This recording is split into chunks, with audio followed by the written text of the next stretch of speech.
Hi everyone, welcome back to my channel. Today's video is going to be kind of chatty, and so if you're not interested in something that's a little bit long-winded, then sorry, I apologize. That's not what this is. I wanted to be able to talk in length about my experiences with getting animals off of Craigslist and like the different tips and tricks I've come up with about like for what you should avoid or what you should look for when you're trying to get an animal off of Craigslist. And I'm going to divide this into two separate parts, not separate parts like two separate videos, but this video itself will have two separate parts, and it will be about animals you're rescuing off Craigslist and animals that you're looking to get like as a rehome off of Craigslist, because they're two very different things. So when you're looking for a rehome, you're not looking for a gecko that like already, I say gecko, I mean animal. You're not looking for an animal that already has a lot of like issues, whereas if you're rescuing, it doesn't really matter if they have those issues because you're going to treat them medically anyway.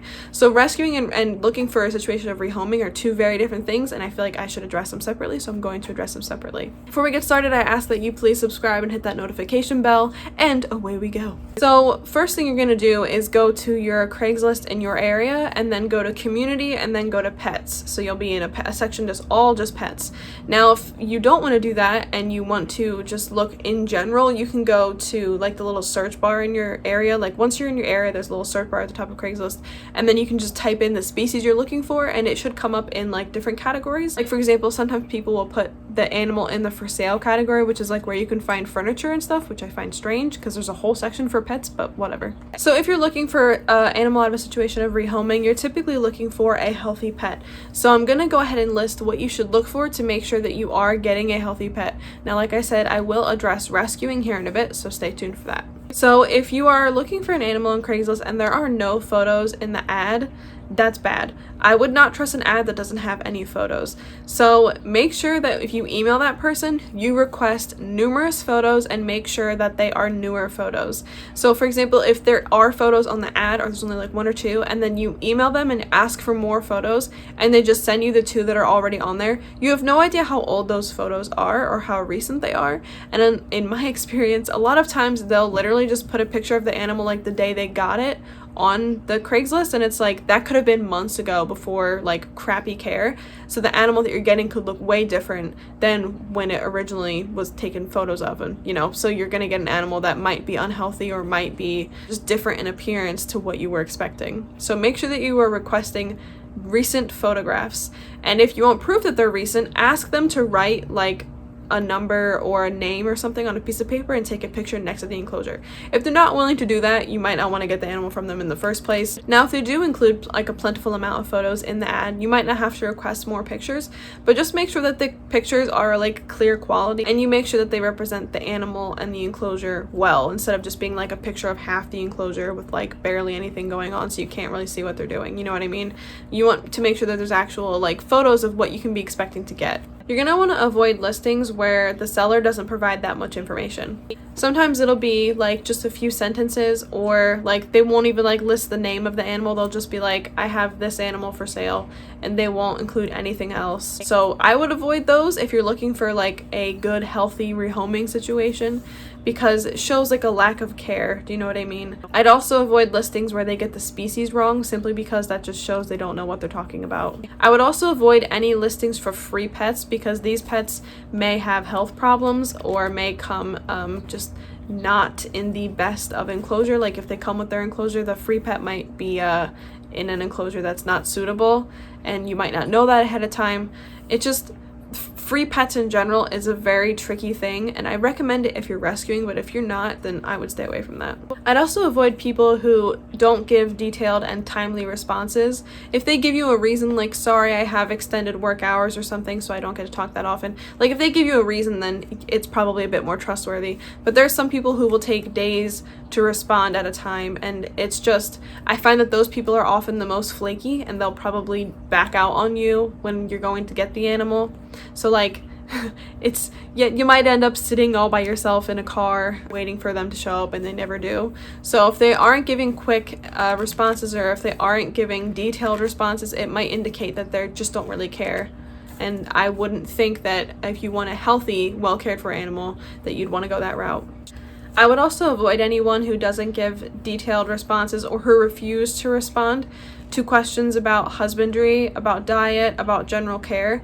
Those are really important questions for you to ask before you get an animal off of Craigslist. And if a person is not willing to address those, or addresses them very poorly, with a lack of information, or if they give you information that you know is not proper husbandry, I would avoid that situation. If you notice that the animal or the enclosure gives you pause, like you have concern, it's okay to back out. Just because you DM'd this person, just because you emailed this person doesn't mean that you're now contractually obligated to get the animal. If you are looking for a situation that's not a rescue, again, all of this is not for rescuing, it's completely different.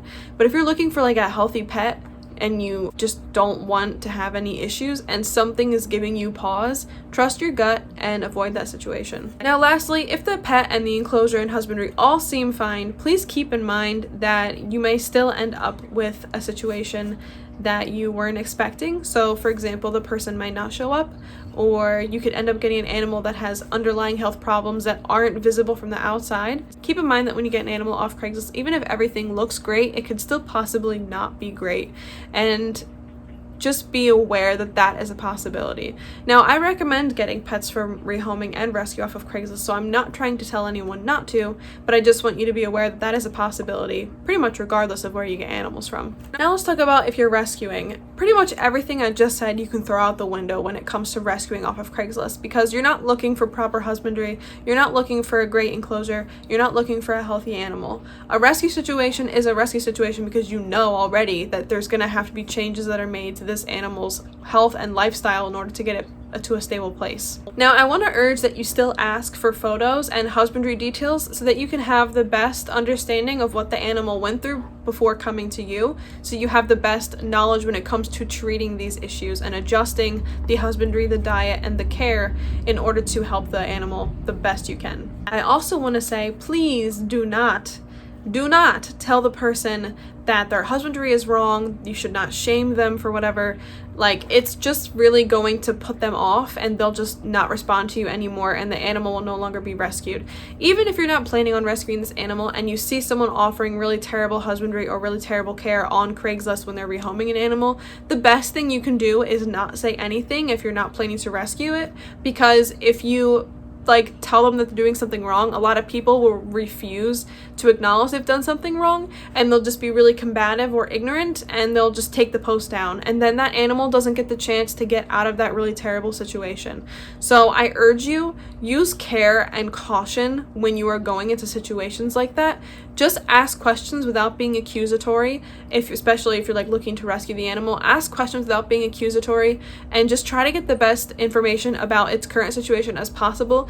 Even if the care is absolutely horrendous, until you have the animal, don't say anything about it, because it can give people pause and they'll just cut you off entirely. And really, your main goal when it comes to rescuing is to get that animal out of that bad situation and make sure that you're putting it in a better situation.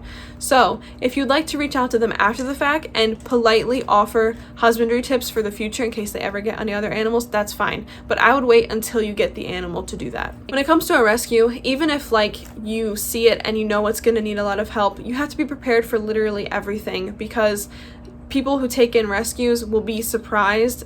Even though they have seen pictures of the terrible enclosure, even though they've seen pictures of the terrible gecko, I keep saying gecko, even though they've seen pictures of how bad the animal's condition is, you can still be surprised. The people can still give you something that is even worse than what they were describing.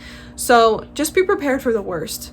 Have a vet appointment ready, have a quarantine enclosure ready, be prepared with everything that you can possibly offer before getting a rescue. Now, I don't want to put you off rescuing.